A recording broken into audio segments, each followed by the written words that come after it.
Hi hello welcome back to our channel. నేను మీ సాజన. ఈరోజైతే ఒక మంచి ఎగ్ రెసిపీతో అయితే నేను మీ ముందుకు వచ్చేసాను. అదేనండి, సింపుల్గా ఇంట్లోనే చేసుకునే గుడ్డు పులుసు అనమాట. అన్నంలోకి అయితే మాత్రం సూపర్ టేస్టీగా అయితే ఉంటుంది. ఇంకా లేట్ ఎందుకు, రెసిపీలోకి అయితే వెళ్ళిపోదాము.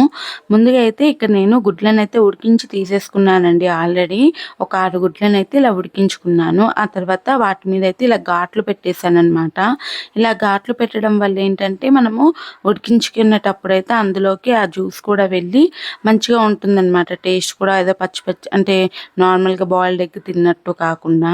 ఆ తర్వాత మిక్సీ జార్‌లోకి అయితే ఒక 4, 5 టమాటోలను వేసుకొని ఇలా ప్యూరీ చేసుకొని పక్కన పెట్టుకోవాలి.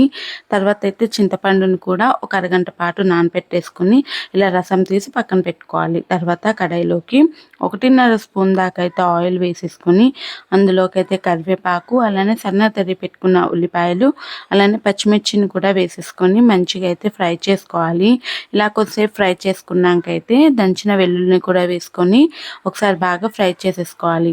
ఇలా బాగా ఫ్రై అయిన దాంట్లో అయితే టమాటోలని అయితే ఇందా ప్యూరీ చేసి పెట్టుకున్నాం కదా, అదైతే ఇందులో వేసేసుకొని ఆ మిక్సీ జార్లో నేను కొద్దిగా వాటర్ వేసుకొని అది కూడా వేసేసుకొని ఒకసారి బాగా కలిపేసుకొని మూత పెట్టేసుకొని అయితే మగ్గించుకోవాలి. ఇలా మగ్గిన తర్వాత అయితే దగ్గరికి వచ్చేస్తుంది అనమాట టమాటో అంతా కూడా.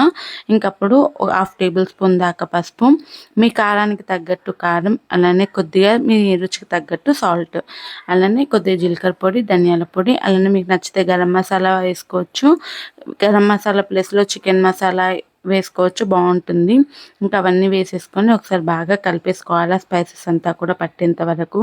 ఇలా బాగా కలిపిన దాంట్లో అయితే మనం ఇందాక తీసి పెట్టుకున్న చింతపండు మగ్గు ఉంటుంది కదా, అది కూడా ఇందులో వేసేసుకోవాలన్నమాట.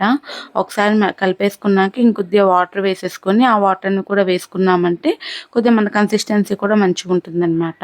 ఇంక ఇలా అంతా కూడా వేసేసుకొని ఒకసారి బాగా కలిపేసుకొని మూత పెట్టేసుకొని మరిగించుకోవాలి. ఇలా మరిగేటప్పుడు అయితే మనము ఇందాక ఉడికించి పెట్టుకున్నాం కదా గుడ్లను కూడా అందులో వేసేసుకొని అయితే కొద్దిగా పుదీనా ఆకులు వేసుకోవాలండి. టేస్ట్ అయితే చాలా బాగుంటుంది ఎగ్కి, అలానే చికెన్కి. అంటే నాన్ వెజ్ ఏది వండినా కొద్దిగా పుదీనా కాని తగిలేస్తే ఆ టేస్టే వేరు. ఇలా మూత పెట్టేసి అయితే ఒక 5 నిమిషాలు అయితే మంచిగా మరిగించుకున్నామంటే మన పులుసు అనేది చిక్కబడుతుంది. ఇంకా ఫైనల్గా కొత్తిమీర వేసుకున్నామనంటే మన పులుసు రెడీ అయిపోతుంది అనమాట. చూసారు కదా, ఇలా ఘాట్లు పెట్టడం వల్ల ఆ లోపలికి కూడా పులుసు అనేది వెళ్ళేసి చాలా టేస్టీగా అయితే ఉంటుందండి. ఇంకా నేనైతే ఇక్కడ 6 గుడ్లతో పులుసు అయితే చేశాను. చాలా ఎమ్మీగా వచ్చింది.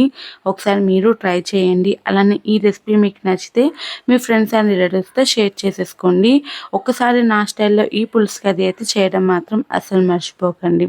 మీకు ఏమైనా రెసిపీస్ కావాలంటే కామెంట్ చేయండి. అలానే ఇంకో వీడియోతో ఇంకో రెసిపీతో నేను మీ ముందుంటాను. Signing of.